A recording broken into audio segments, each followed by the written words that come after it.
தேசிய மக்கள் சக்தி கட்சி சார்பில் கண்டன ஆர்ப்பாட்டம். சென்னை மாவட்ட ஆட்சியர் அலுவலகம் அருகில் தேசிய மக்கள் சக்தி கட்சி சார்பில் மாபெரும் கண்டன ஆர்ப்பாட்டம் நடைபெற்றது.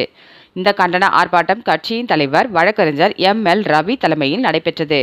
அப்போது கண்டன கோஷங்கள் எழுப்பிய பின்னர் கிருஷ்ணகிரி மாவட்டம் பர்கூரில் உள்ள தனியார் பள்ளியில் 8ஆம் வகுப்பு படிக்கும் மாணவி NCC முகாம் நடத்துவதாக முகாமில் வைத்து சிவராமன் என்பவரால் பாலியல் வன்கொடுமைக்கு ஆளான நிலையில் மேலும் இவர் பல பெண் குழந்தைகளுக்கு பாலியல் தொல்லையும் கொடுத்துள்ளார் என்பது தெரியவந்துள்ளது. இதை யாரிடமும் சொல்லக்கூடாது என்று பள்ளி நிர்வாகம் மிரட்டியதாக அறியப்பட்டது. NCC அமைப்பு கிருஷ்ணகிரி மாவட்டத்தில் எந்த முகாமும் நடத்தவில்லை என்று அறிக்கை அளித்துள்ளது. இதுவரை 11 பேர் இந்த நிகழ்வின் காரணமாக கைது செய்யப்பட்டுள்ளனர். மேலும் கல்வித்துறையைச் சேர்ந்த 52 அதிகாரிகளை இடமாற்றமும் செய்துள்ளனர். தமிழ்நாடு அரசு புவனேஸ்வரி IPS தலைமையில் தனி பிரிவு அமைத்து விசாரணை நடத்த உத்தரவிடப்பட்டுள்ளதை நாங்கள் வரவேற்கிறோம். தேசிய மகளிர் ஆணையமும் தானாக முன்வந்து இந்த வழக்கை விசாரணைக்கு எடுத்து காவல்துறை நேர்மையுடன் விசாரணை நடத்த உத்தரவிடப்பட்டுள்ளது. இதுபோன்ற பிரச்சனைக்கு இப்பேற்பட்ட பள்ளிகளை தனியாரிடமிருந்து அரசு ஏற்று நடத்தும் என்னும் நிலை ஏற்பாட்டின் தனியார் பள்ளி நிர்வாகிகள் முழு அக்கறையுடன் பெண் பிள்ளைகளின் பாதுகாப்பு உறுதி செய்வார்கள். அதனால் இருக்கும் சட்டத்தை கொண்டோ அல்லது சட்டங்களில் மாற்றம் கொண்டோ இதுபோன்ற நிகழ்வுகள் நடைபெறும் பள்ளியை அரசு ஏற்று நடத்த வேண்டும். இதற்கு நிதி இல்லை என்ற காரணத்தை அரசு கூற இயலாது. இது மக்களுக்கான அரசின் கடமையாகும் என்றார். உடன் பொதுச் செயலாளர் ஷேர்மா செல்வராஜ், முதன்மை வழக்கறிஞர் சிவஞானம், தனசேகர், அரவிந்தன், சித்திக், அமைப்பு சாரா மகளிர் அமைப்பு கீதா, பழனியம்மாள், தஞ்சை இளஞ்சிங்கம், விவசாய ஜெயராமன், மது குடிப்போர் சங்கம் செல்லப்பாண்டியன், உமா மகேஸ்வரி உள்ளிட்ட நிர்வாகிகள் பலர் இந்த கண்டன ஆர்ப்பாட்டத்தில் கலந்து கொண்டனர்.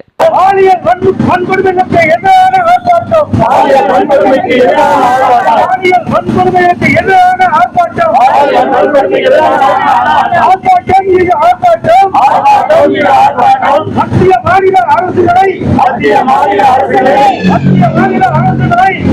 மாநில அரசுகளை வலியுறுத்தி ஆர்ப்பாட்டம். தேசிய மக்கள் சக்தியின்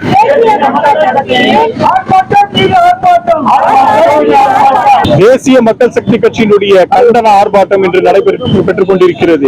இது இன்னைக்கு கல்கத்தா ஆகட்டும் அல்லது தமிழ்நாட்டில் ஆகட்டும் எங்கேயும் பெண்கள் மீது பாலியல் வன்கொடுமைகள் நடைபெற்று வருகிறது.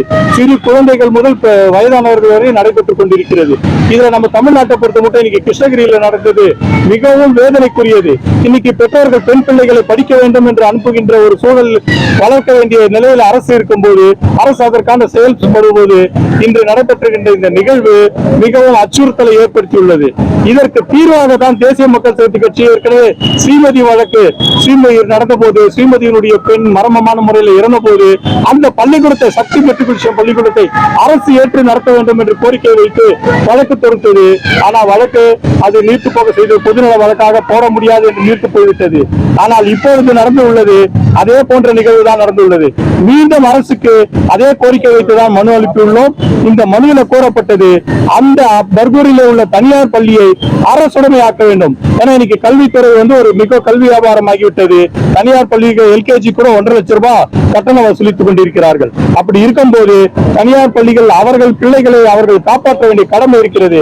அதை தவறுபவர்கள் மீது நிச்சயம் அந்த பள்ளிக்கூடத்தை அரசுடைமை ஆக்கி தண்டனை கொடுத்தால் இப்பேற்பட்ட நிகழ்வுகள் நடக்காது. நம் பெற்றோர்களை நம் மக்களை காப்பாற்ற முடியும், பெண் பிள்ளைகளை நன்றாக படிக்க வைக்க முடியும் என்பதை இந்த கண்டன ஆர்ப்பாட்டத்தின் மூலமாக அரசுக்கு மீண்டும் இதன் வாயிலாகவும் கோரிக்கை வைத்துள்ளோம். இதுதான் எங்களுடைய தீர்வு. இந்த தீர்வை நிறைவேற்றி எங்கள் ஏற்கனவே கொடுக்கப்பட்ட மனுவின் மீது சரியான நடவடிக்கை எடுக்க வேண்டும். சமூக நலத்துறை செயலாளரை அதற்கான ஒரு குழுவாக அமைத்துள்ளது இந்த அரசாங்கம். அதற்கு உடனடியாக நம்மையார் அவர்கள் அதற்கான தீர்வை வெளிப்படுத்துவார்கள் என்று நம்புகிறோம். என் பேர் ML ரவி, தேசிய மக்கள் சக்தி கட்சியுடைய தலைவர்.